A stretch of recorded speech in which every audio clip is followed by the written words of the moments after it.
Arestado ang leader umano ng isang criminal group dahil sa 3 kaso ng pagpatay. Sangkot din umano ang suspect sa pagbebenta ng illegal na droga at gun for hire activities. May unang balita si Marisol Abdurrahman.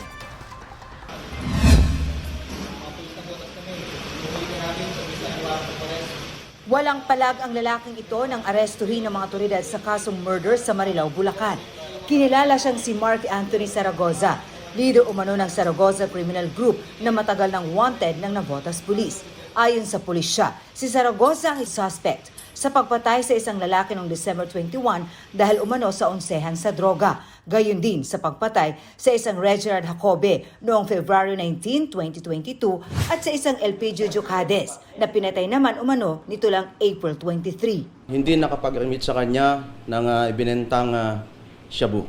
Ito yung mga may utang sa kanya ng shabu na ipinabebenta din niya.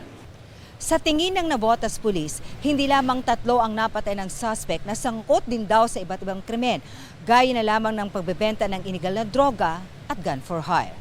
Dahil dito sa Kamanaba may mga shooting incidents na hindi pa na-identify kung sino po yung mga perpetrators.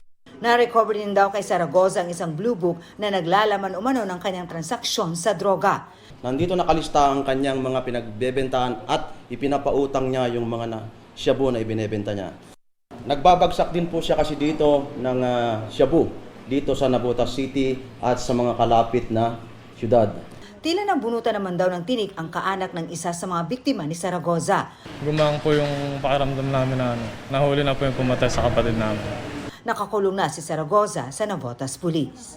Wala po talaga akong alam sa matter na warrant of arrest na ito. Wala kang alam sa warrant of arrest? Opo.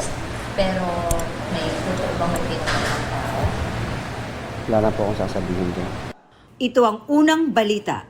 Marisol Abdurrahman para sa GMA Integrated News.